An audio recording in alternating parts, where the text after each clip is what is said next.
Welcome back. We have Juanita Skillman, who's here to give us an update on the United Mutual, and she's the president, so she should know everything, right?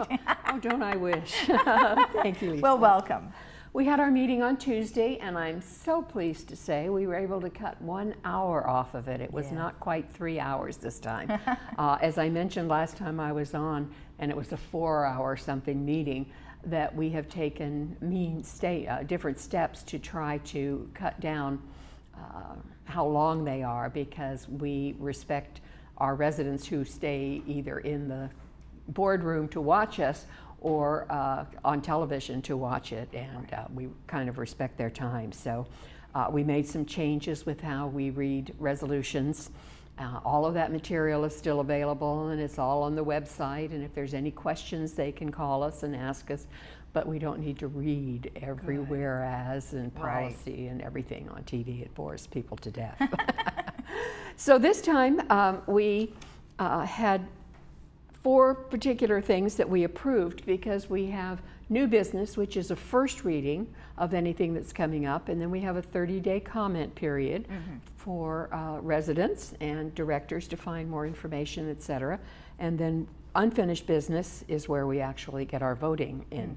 And we had 2 architectural standards, because we're still trying to update our architectural standards handbook. And then we had a whole 29 pages of updated resale documents, which we brought up, and we've been working in governing documents on for the last few months in cooperation with our property services to get those in a good, solid manner for realtors and new people who want to, residents here. And then we also did a temporary container policy. We found lately we've had a real problem with either contractors bringing in their own dumpsters and just putting them in a cul-de-sac, and it being a parking problem and not looking really good. Right. Or people moving in and out and using these new pods. That's the new thing. They drop a pod off and you fill it up, and then they take it to storage or whatever. So, but again, those have to be controlled, and security has to work with them on where they should put it. And we don't want to inconvenience people by putting it in their guest parking. So there's a lot of things like that that we have to be very careful with. Now we had a few things. We also we introduced some things. Well, we put 1, 2, 3 new architectural standards on 30-day review, and also a resolution for unauthorized alteration fee. That's still one of our biggest problems that we have in the village, not just United, is unauthorized alterations. People say, I don't need to get a permit, I know what I'm doing. My brother-in-law is a contractor, all of this kinds of things. And then, especially in United, because we own the buildings, we have to be sure that the alterations are correct, because you're affecting your neighbors. And you've got to get a permit, in many cases a city permit as well. So if you don't, and we catch you, which we do, and another thing with the unauthorized alterations is they're throwing their debris in our dumpsters. And that again is a no. So when we find that, we find out where it's going, and then we can see if it's permitted or not. And so if you don't do it, it's going to cost you. And sometimes you hit them in the pocketbook, and that's the only way people really pay attention. One of the things that we did do was to approve the proposed amendment to our trust agreement to extend its term, and each of the boards is doing that. GRF did it, we did it, and Third is going to be doing it next week, and Mutual 50. Our trust that we are based on here in the village runs out in 2024. And so we've been thinking, it's old and there are things that need to be updated. There's still a whole bunch in there about HUD, and we're not under HUD anymore. So all of these kinds of things, and we're trying to figure out how can we make modifications, et cetera. And we finally decided, no, we're just going to update it for 20 years, and then we'll go back and make any changes or modifications that need to be done. But we just want to get it updated Right. So we're going to put in this 20-year update, and then we've got breathing room Right, to be able to exactly. do things. So that's going to work out really well. Our handyman, we talk about all the time. Yes. And this is the new description of services list that's down Oh. in resident services. But I checked with them this morning, and we have 111 signed contracts. We have another number of other contracts that are out that have been requested that haven't come back yet. And we have 61 open work orders. So our handyman is out there. He is busy. Really is it just going. one Right man? now, we just got one. We have one in the Okay. wings. Oh, okay. We will bring on when we need to. Okay. But so far, he's been able to handle everything. Oh, good. Well, he's doing and good work. Absolutely. And That's the people great. love him. The Oh, people good. love him. A nice service to have. Well, people sure. like me who are busy, and I don't have a husband anymore. I lost mine, so I don't have anybody to do my honeydews.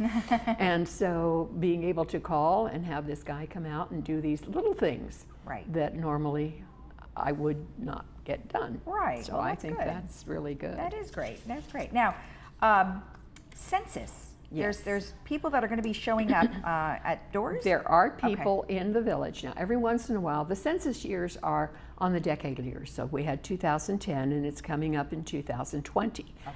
But the state does some interim censuses just to update their statistics and demographics for various programs that they do and initiatives that they have. But we've had a problem with them just showing up and knocking on people's doors and scaring our residents. Sure. Because if somebody comes to your door and says, I'm a census taker, you have to answer these questions. What's your social security number? They go crazy. Oh yeah. And well, look, so- with all the fraud and stuff going on, Oh, you gotta be absolutely. careful. And they don't know if it's up on the up and up or whatever. Right. So we try to catch them at the gate. They have to have a government ID, and when they come through the gate, the ambassadors try to tell them what the rules are. They're supposed to make appointments Okay. instead of just coming up and knocking on your door. But the big thing I want to tell residents is you do not have to participate. It is not required. It is not just because it's the government, just whether you don't have to do it. So if you are not comfortable answering questions, say no, I don't want to do it. Close the door. Or what should they do if, because to be safe.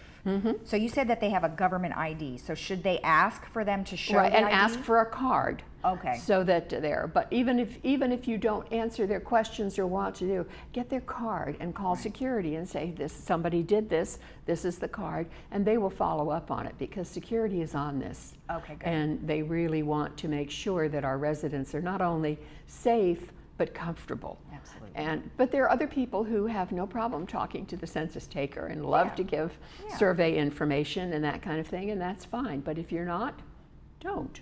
There you So go. that's easy. You can say no if you want to say no. Right. All right, and then you've got election stuff coming up for the Boy, fall. do we, yes.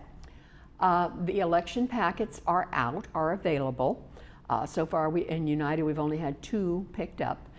Anybody who's interested in running for the board of directors can pick up a packet upstairs on the 2nd floor from one of the corporate secretaries, and they have to be in by August 10th. Anything that's not in by August 10th will not be on the ballot because Okay. we have to send it out to our inspector of elections, and they put together the ballot and the little brochure that has everybody's statements in it and everything. And that comes out the end of August is when voting starts, and voting ends 30 days later towards the end of September. And so the big thing we want right now, and we'll be making pushes later for get that vote in, get that vote in, is we need candidates. There's so many people out there, and when you talk to them, they've got fantastic backgrounds, but they say, hey, I'm retired. I don't want to do anything. And I'm not going to kid you and say that it's an easy, an hour a week or something like that. No. It is a very intensive job. I'm not going to say a full-time job, but at least a good part-time job. We're a lot of meetings. For a community this size, which is like a municipal government, there's just a lot of things that need to be done. And we oversee so many different things. We're in the middle of budget right now, coming up for what's our operational budget and our reserve budget going to be for the next year. And it's well over $1 million. I mean, we're not small chicken feed. Right. And we have to be very careful that we are we're doing needs and not just frivolous wants. But one of the problems that we have is for many years, under our old management service particularly, things were neglected, things weren't done. Well, we're not going to do that. We'll do it in the future, and we're going to keep everything, all costs low, and not raise assessments and things like that. And they didn't get done, and they're falling down around our ears. Oh boy. In our mutual, we have real problems with our waste lines backing up all the time, and we're doing a really accelerated project to get those all aligned so that they're not going to happen. And we also do it for the interior now with the intake lines. We don't have as much dry rot as other people do because when we were built they didn't use as much wood. Okay. But we do have moisture intrusion that we have to work with all the time, and that's a cost. Right. So particularly people with any kind of a financial background, we love it. We like people with managerial or project managers, but we also like just plain citizens. Maybe that wasn't your background at all, but you're interested in being part of United and Laguna Woods Village, and you want to do your part. A lot of it's a learning curve, and you can do it. Right. So don't think, oh, I can't do that. I've never done that before, so I'm not even going to apply. If you have any interest at all, apply. And of course, we always encourage people, if they don't win, to get on one of our committees. Right. And we like people, even if you're not going to run this time because you feel I don't know enough, get on one of our committees. Right. And that way you learn about the village and you learn about United and we learn about you, and it just makes it so much better. So pick up your packet now, get it in by August 10th, and we hope to have a good ballot. We've got 4 seats up this time. 2 of our directors are termed out, Don Tibbetts and Pat English. You can only run 2 terms, and then you're termed out. So we have those 2, and then we have the seat that Carl Randazza is in, which was Steve Leonard's, and he has been appointed to take his place, but his term is up this fall, so he has to run again. Oh, I see. And I put in my little commercial. He's been a great partner. And then Janie Durrell is also up for re-election if there. So please, let us hear from you. Well, the other thing is when you serve on a board, you get the first knowledge. I mean, you get kind of the inside knowledge, and so I did like that when I was on some boards that you got the knowledge before anyone else. So I thought that was kind of nice. So same kind of thing. You know what's going on in all of the city, not just in the little piece that you maybe you're active in. Right. I have to say, there's one negative. The only negative that I have found to being a board member is that we see the negatives. We see the underbelly.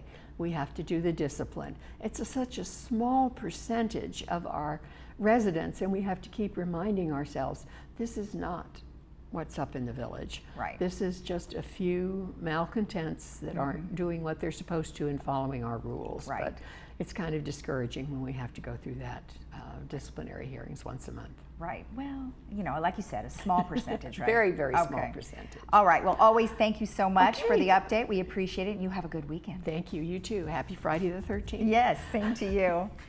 And again, if you would like to be a candidate to run for office or board, then go ahead and go to the second floor of the Community Services Building and pick up your packet. We'll be right back after this.